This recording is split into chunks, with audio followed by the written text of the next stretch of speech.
पाकिस्तान और दुनिया भर से लाखों देखने और सुनने वालों को शहीद अरशद शरीफ का सलाम। नादरगम, आज की रात पाकिस्तान की सियासत में बहुत भारी है, क्योंकि कल सुप्रीम कोर्ट ऑफ पाकिस्तान में एक तारीखी नौयत की रिमार्क्स जो हैं वो दिए जा सकते हैं। एक बहुत बड़ी समाअत होने जा रही है और जनाब वकला बरादरी भी कल सुप्रीम कोर्ट के बाहर चीफ जस्टिस से इजहार यकजहती के लिए इकट्ठी होने जा रही है। पाकिस्तान के आइन और कानून की हिफाजत के लिए इकट्ठी होने जा रही है, क्योंकि जो शब खून मारा जा रहा है इस इंपोर्टेड हुकूमत और उनके हैंडलर्स की तरफ से पाकिस्तान के आइन और कानून पर, तो हालात अच्छे नहीं है, क्योंकि हुकूमत ने खूनी खेल का मंसूबा तैयार कर रखा हुआ है। क्योंकि इमरान खान से खौफजदा होकर ये कोई भी रास्ता जो है वो इख्तियार कर सकते हैं, सिर्फ इमरान खान का रास्ता रोकने के लिए। बड़ी खबरें हैं जो लेकर आपकी खिदमत में हाजिर हुआ हूं। सबसे पहली खबर पर आज हमने बात करनी है कि पाकिस्तान पीपल्स पार्टी और हुकूमती वज़रा जो हैं वो खुल्लम खुल्ला मार्शल लॉ की बातें करना शुरू हो चुके हैं। On the record TV channels के ऊपर मार्शल लॉ की राह हमवार की जा रही है, उसके हवाले से मशवरे भी हो रहे हैं। कामरान खान हो, दिगर सहाफी हो, वो भी इसके ऊपर बात कर रहे हैं। तो मार्शल लॉ का खतरा और उसके खतरात मंडराते हुए जब नजर आ रहे हैं, तो शहबाज शरीफ, मरियम नवाज और नवाज शरीफ की सऊदी अरब फरारी, ये बड़ा इंपॉर्टेंट है कि फरारी, वहां से फरार होना, और ये होने क्या जा रहा है, इसकी टाइमिंग बड़ी इंपॉर्टेंट है। सऊदी अरब जाने की असल वजह क्या है, हकीकत क्या है, ये तमाम तफसीलात मैं आपके सामने रखूंगा। ये बहुत बड़ी खबर है इस सारे सिनेरियो के अंदर। दूसरी खबर पर आज हमने बात करनी है कि शहबाज शरीफ और नून लीग जो है वो उमर अता बंदयाल चीफ जस्टिस तो पाकिस्तान के पांव पड़ गई है और माफिया मांगना शुरू हो गई है। इस रेड जोन की सूरत हाल क्या है, मामला क्या है, इस हवाले से इंपॉर्टेंट डिटेल्स मैंने आपके सामने रखनी है। और फिर जनाब पाकिस्तान पीपल्स पार्टी भी रेत की दीवार की तरह टूट गई है। बहुत बड़ा धड़ा जो है वो सामने आ चुका है और कल का दिन क्या होने जा रहा है। पाकिस्तान पीपल्स पार्टी में एक फॉरवर्ड ब्लॉक जो कि किसी भी वक्त इलादा नहीं बल्कि इलादा होने जा रहा है, इस तमाम तफसीलात आपके सामने रखूंगा। लेकिन अगर आपने चैनल को सब्सक्राइब नहीं किया, चैनल को लाजमी सब्सक्राइब कर लें, बेल आइकन को दबा दें, आने वाली तमाम तर अपडेट्स आपकी खिदमत में बर वक्त पेश होती रहें।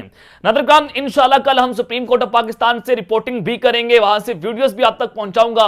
वकला का जो कल प्रोटेस्ट होने जा रहा है उसको भी हम जो है वो रिपोर्ट करेंगे, वहां पर वीडियोस बनाएंगे, क्योंकि कल का दिन बड़ा इंपॉर्टेंट है। इस वक्त हम खुद इस्लामाबाद में मौजूद हैं, रेड जोन मेरे बड़ा करीब है, तो बहुत सारी खबरें जो है वो हमें यहां से मिल रही हैं, तो कोशिश करूंगा वो तमाम खबरें आप तक पहुंचा दूं। नादरगम, बहुत बड़ी खबरें इस वक्त सामने आ रही हैं। सबसे पहले तो आपको बता दूं कि नई आलमी दर्जाबंदी जो है वो सामने आई है और पाकिस्तान के पासपोर्ट को दुनिया का चौथा कमजोर तरीन पासपोर्ट करार दे दिया गया है।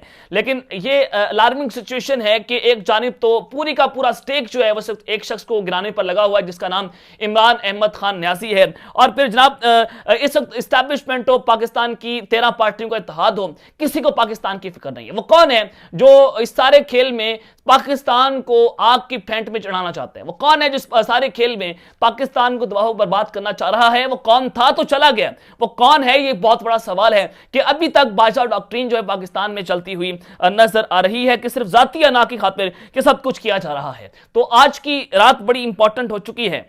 चीफ जस्टिस पाकिस्तान उमर अता बंदयाल साहब से मरियम नवाज पहले मुलाकातों की जनाब फरमाइशें करती रहीं और फिर अपने करीबी लोगों के जरिए पैगामात होते रहे, वहां पर मुलाकातें होती रहीं, कुछ ना बन सका। और जब यहां से कुछ ना बन सका, फिर मरियम नवाज खुल्लम खुल्ला अपने जलसों के अंदर वहां से जजिस को निशाना बनाती रहीं और फिर चीफ जस्टिस उमर अता बंदयाल साहब जो हैं उनके खिलाफ प्रोपेगेंडा किया गया और बहुत सारे जजिस को ब्लैकमेल करने की कोशिश की गई, तो उससे भी बात नहीं बनी। फिर भी चीफ जस्टिस पाकिस्तान उमर अता बंदयाल साहब जो हैं वो डट कर खड़े रहे हैं और खड़े रहेंगे। मैं आपको बता रहा हूं कि अब जो है वो कुछ नहीं बनने वाला। अब पाकिस्तान की आइन और कानून की जंग है, ये किसी की जाती अना की खातिर जो है वो जंग नहीं लड़ी जा रही। इनके बाप का मुल्क नहीं है कि जो चाहेंगे वो कुछ होगा। और नून लीग सबसे बड़ा ब्लंडर में यही मार रही है कि जस्टिस कादी फाइज रज़ा के फैसले जो है इनको काबिल कबूल होंगे, जो हमारे उमर अता बंदयाल साहब हैं चीफ जस्टिस हैं, उनके फैसले इनको काबिल कबूल नहीं होंगे। ये अपने पांव पर बहुत बड़ी जो है वो कुल्हाड़ी मारी जा रही है। कल 11:30 बजे जो है वो सुप्रीम कोर्ट में समाअत है, कल हम उसको वहां से रिपोर्ट भी करेंगे। लेकिन कल चीफ जस्टिस पाकिस्तान ने सेक्रेटरी दिफा और सेक्रेटरी खजाना को तलब भी कर रखा है और अगर जरूरत पड़ी तो फौजी क़यादत को भी तलब किया जा सकता है। ये रिमार्क्स हैं मौजूद जजेस के, चीफ जस्टिस पाकिस्तान के। तो जनाब प्लान तो ये है, प्लान इनका ये था पीडीएम का कि चीफ जस्टिस को हटाया जाए। चीफ जस्टिस को सैक कर दिया जाए और अपनी मर्जी का, यानी कि काजी फायद ईसा को जो है वो चीफ जस्टिस लगा दिया जाएगा, और यही पूरा एक खेल बनाया जा रहा था। और फिर आपने देखा कि कौमी असेंबली से एक बिल पास होता है, और बिल में इतनी जल्दी थी कि पाकिस्तान में इलेक्शन करवाने के लिए पैसे नहीं है। जब सेनेट में यह सारा मामला गया तो सेनेटर्स को बुलवाने के लिए, 3 सेनेटर्स को बुलवाने के लिए इन्होंने जहाज को कोयटा भेजा, उसके लिए पैसे इनके पास मौजूद थे। तो आपको अंदाजा हो जाना चाहिए कितनी तेजी के अंदर यह बिल पास होता है। फिर शहबाज शरीफ अचानक से जो है वो काजी फायद ईसा के खिलाफ रेफरेंस से वापस लेते हैं। एक साल में उन्होंने रेफरेंस से वापस नहीं लिया, लेकिन टाइमिंग आपने देखनी है कि एन मौके के ऊपर, वक्त के ऊपर काजी फायद ईसा के खिलाफ जो है वो रेफरेंस वापस लिया जाता है। और जो बिल गया है जो अदलिया में तरमीम के हवाले से, सदर पाकिस्तान इस पर दस्तखत नहीं कर रहे और ना करेंगे। जो जराए हैं वो बताते हैं कि सदर पाकिस्तान आइन के आर्टिकल 186 के तहत, आर्टिकल 186 के तहत सदर पाकिस्तान सुप्रीम कोर्ट से किसी भी कानूनी सवाल का जवाब तलब कर सकते हैं। जब वो कानूनी सवाल का जवाब तलब करेंगे तो ये सारा मामला चीफ जस्टिस के पास जाएगा और चीफ जस्टिस पाकिस्तान इस सारे खेल को उड़ा कर रख सकते हैं। और अगर ये मामला जाता है कि तीनों जजेस के ऊपर, जो 3 रुकनी बेंच है, उनके खिलाफ रेफरेंस जाता है जुडिशियल कॉम्प्लेक्स में, हुकूमत पाकिस्तान लेकर जाती है, तो वो भी मामला जो है वो चीफ जस्टिस के पास जाएगा और उसका फैसला भी यही सुप्रीम कोर्ट की 3 रुकनी बेंच करेगी। तो हुकूमत जो है वो बंद गली में फंस चुकी है, इनके पास जो है वो निकलने की जगह मौजूद नहीं है। तो इस्लामाबाद की कॉलोनी में 2 मौजूद जजेस जो हैं उनकी मुलाकात हुई है, मुबैना तौर पर जराए बताते हैं। और उमर अता बंदियाल साहब, काजी फायद ईसा की मुलाकात हुई है। इस मुलाकात में एब्सोल्युटली नॉट भी कहा गया और उमर अता बंदियाल साहब ने समझाया काजी फायद ईसा को, जनाब आप जो है वो ये जो मामला चल रहे हैं और आप जो है अगले पाकिस्तान के चीफ जस्टिस हैं, तो अब इस तरह के जो गैर आईनी काम करें तो इससे आप बात से। तो जनाब मैं आपको ये खबर दे रहा हूं कि नून लीग जो है वो मौजूद जजेस उमर अता बंदियाल साहब के खुसूसी तौर पर उनके पांव पड़ गई है और माफी मांगना शुरू हो चुकी है। इस वक्त इस्लामाबाद की सूरत हाल क्या है जनाब, मैं आपको ये बता देता हूं कि नून लीग जो है वो पहले उन्होंने पूरी कोशिश की कि मौजूद जजेस को ब्लैकमेल किया जाए, और आज की रात बड़ी इंपॉर्टेंट है, जजेस को राम राम करने की कोशिशें हो रही हैं। पहले धमकियां भी दी गई, मरियम औरंगजेब ने प्रेस कॉन्फ्रेंस की, सुप्रीम कोर्ट के बाहर खड़े हुए प्रेस कॉन्फ्रेंस की और जजेस को ब्लैकमेल करने की कोशिश, जजेस को तड़ियां लगाएगी और राना सनाउल्लाह वो जनाब सुप्रीम कोर्ट के ऊपर हमला करने की कोशिशें कर रहे हैं। और मैंने आपको परसों बताया था कि नवाज शरीफ जो है वो 1997 में मॉडल लगाएगा, जिस तरह से जस्टिस सजाद जो हैं उनके ऊपर उन्होंने हमला किया, सुप्रीम कोर्ट पर हमला करने की कोशिशें हुई थी। उस वक्त चीफ जस्टिस जो है वहां से भागे, जो है वो अदलिया को ताले लग गए थे, कमरा अदालत को ताले लगाए गए थे। और फिर आपने देखा तो उसके फौरी बाद नवाज शरीफ जो है वो जीएचक्यू पर हमलावर हुए थे। उस वक्त आर्मी चीफ जनरल जहांगीर करामत और फिर परवेज मुशर्रफ साहब को सैक करने की कोशिश हुई और फिर पाकिस्तान में मार्शल लगाया जाता है। वही माहौल, वही चीजें जो है वो चल रही हैं, वही गुंडागर्दी पाकिस्तान में हो रही है। तो जनाब अब ये चीजें जो है, क्योंकि ये 1990 वाले दौर नहीं है, अब 2022 है, 2023 है और सोशल मीडिया का दौर है, नौजवानों का दौर है।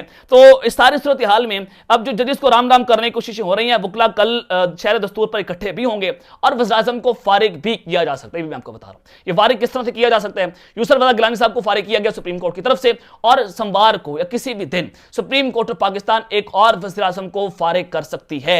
यह खबर भी हमारे पास मौजूद है। पूरा मुल्क बंद करने की कोशिशें होंगी और फिर हुकूमत जो है वो एक पूरे प्लान के तहत वकला को रोकने की कोशिश करेगी और वहां पर खूनी खेल भी हो सकता है। और क्योंकि वकला जो है उसको परवेज मुशर्रफ नहीं रोक सका, उसका बाप नहीं रोक सका, तो नवाज शरीफ किस खेत की मूली। और शहबाज शरीफ तो वैसे 2 फुटिया, वो जो है वकला से लड़ नहीं सकता क्योंकि वकला की पावर बहुत ज्यादा है। तो कल कुछ बड़ा हो सकता है, कल का दिन जो है वो बड़ा इंपॉर्टेंट हो चुका है।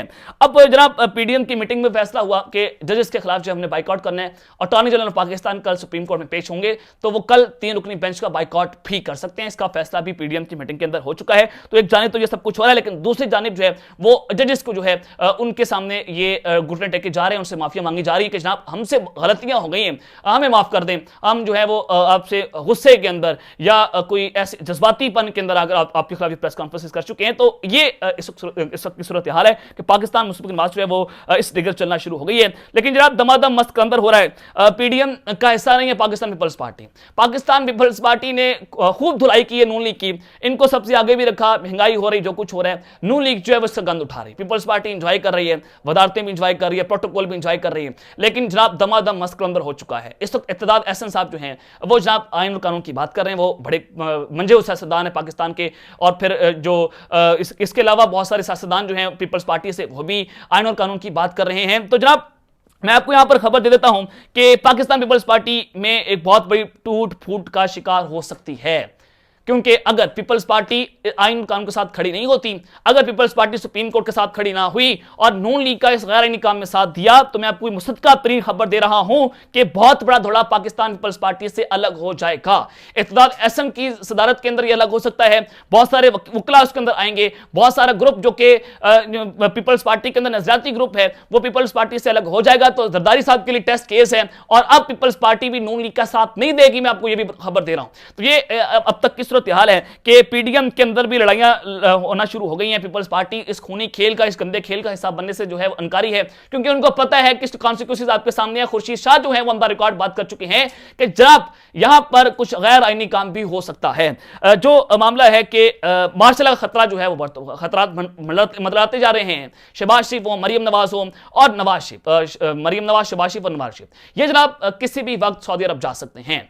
ये अब तक की बड़ी इंपॉर्टेंट डेवलपमेंट है, क्योंकि there is something wrong behind the bottom. Khursheed Shah हो, हुकूमती वुज़रा हो, ऑन द रिकॉर्ड ये बात हो रही है कि जनाब जो गैर सियासी कुव्वतें हैं वो किसी वक्त इंटरवीन कर सकती हैं। सदर पाकिस्तान का बयान जो ऑन द रिकॉर्ड है कि मुल्क में इंस्टेबिलिटी बहुत ज्यादा बढ़ चुकी है और अगर ये इंस्टेबिलिटी बढ़ती गई तो गैर सियासी कुव्वतों को पाकिस्तान में इंटरवीन करना होगा। सदर पाकिस्तान, फौज के सुप्रीम कमांडर ये बात कर रहे हैं। और फिर खुर्शीद शाह ने बात की है कि अब पाकिस्तान का मसला है, आइन कानून का मसला है और मुल्क जो है वो बंद गली में जा रहा है और अब यहां पर गैर आईनी काम भी हो सकता है। हुकूमती मुज़रा जो हैं वो ये बात कर रहे हैं, तो कुछ ना कुछ तो हो सकता है। यानी कि रिपोर्ट्स भी मौजूद हैं, मुलाकातें भी चल रही हैं, रेड जोन के अंदर भी हालात जो हैं वो गैर मामूली हैं और कल बड़ी गैर मामूली सिक्योरिटी भी हो सकती है। कल मीडिया का ब्लैकआउट भी हो सकता है, ना कि मीडिया का ब्लैकआउट। कल इक़्तिदार एहसन साहब जो हैं वो भी सुप्रीम कोर्ट में आ सकते हैं, क्योंकि सुप्रीम कोर्ट में कल चीफ जस्टिस को बहुत बड़ी सपोर्ट चाहिए होगी, क्योंकि एक बहुत बड़ा फैसला है, 90 रोज में इलेक्शन करवाने का मामला है। नून लीग जो है वो शहबाज शरीफ ऑन द रिकॉर्ड ये बात करें कि हम इलेक्शन की जरूरत नहीं करवाएंगे, इनके बाप का मुल्क है, इलेक्शन नहीं करवाएंगे। लेकिन जनाब खैर NR2 हो गया, बाजा साहब ने NR2 किया, शबखून मारा गया और वही डॉक्ट्रिन जो है वो चल रही है। NR1 में हुआ ये था कि सारे के सारे जो है शरीफ खानदान सऊदी अरब भाग गया था, ये खबर है। लेकिन जनाब सऊदी अरब के शाही खानदान उन्होंने जनाब शहबाज शरीफ, मरियम नवाज और नवाज शरीफ को सऊदी अरब तलब कर लिया है। इसकी टाइमिंग बड़ी इंपॉर्टेंट है। इमरान खान साहब और एस्टैब्लिशमेंट के दरमियान कोई रास्ता मौजूद नहीं है। इमरान खान साहब अगले वज़ीर-ए-आज़म बनते हुए नजर आ रहे हैं, ना नहल हो सकते हैं, ना गिरफ्तार हो रहे हैं, ना इनको कोई मैनेज कर सकता है। तो सुहेल बड़ाई साहब भी कह रहे हैं कि एस्टैब्लिशमेंट बड़ी खौफजदा है कि अगर इमरान खान साहब वापस आ जाते हैं तो वो हमें सदाएं देंगे। इमरान खान साहब बदला वो खान आएगा और फिर सब पर अंधा फेर के रख देगा, क्योंकि उस पर कातलाना हमला हुआ, उसकी पार्टी का जो हशर नशर करके रख दिया, उसको नंगा किया गया, उसको मारा गया। बहुत सारे मामला जो हैं आपके सामने हैं, बहुत सारे किरदार साइकोपैथ आए इस सारे खेल में। तो जनाब एस्टैब्लिशमेंट तो डरी हुई है, तो यकीन दहानियां मांगी जा रही हैं कि इमरान खान साहब जब आए इक़्तिदार में तो हमें कुछ ना कहें। सुहेल फराइश के बकौल, मैं नहीं कह रहा, लेकिन जनाब सऊदी अरब को भी तशवीश है कि हमारा ब्रादर इस्लामी मुल्क भी है कि जो कुछ हो रहा है, पहले चाइना ने सऊदी अरब की और ईरान की जो है वो सुलह करवाई, और जो कुछ पाकिस्तान में हो रहा है इससे डेफिनेटली चाइना को भी नुकसान है, पाकिस्तान के ब्रादर इस्लामी मुल्क को भी नुकसान है, और कोई भी पाकिस्तान का दोस्त ममालिक जो है पाकिस्तान की मदद करने के लिए तैयार नहीं है। तो रमजान के आखिरी अशरे में नवाज शरीफ जो है लंदन से सऊदी अरब जाएंगे, मरियम नवाज और शहबाज शरीफ यहां से वहां पर जाएंगी, उनकी दावत पर जा रही हैं। There is something wrong behind the bottom, और कुछ बड़ा होने जा रहा है। और पाकिस्तान में दोस्त ममालिक जो है स्टेबिलिटी चाहते हैं, अगर इलेक्शन ना हुए तो डेफिनेटली मुल्क में तबाही होगी। तो अब जो है सऊदी अरब एक बहुत बड़ा किरदार अदा करने के लिए आगे आ चुका है, तो तैयार रही, इलेक्शन होंगे। किसी सूरत जो है इलेक्शन आप कैंसिल नहीं करवा सकते, क्योंकि अब जो है वो मुल्क और आइन की हिफाजत का मामला बन चुका है, और अल्लाह ताला पाकिस्तान की हिफाजत करे। अब तक लेते हैं, अपना ख्याल रखिए, ख्याल करें। अल्लाह ने के बाद पाकिस्तान जिंदाबाद।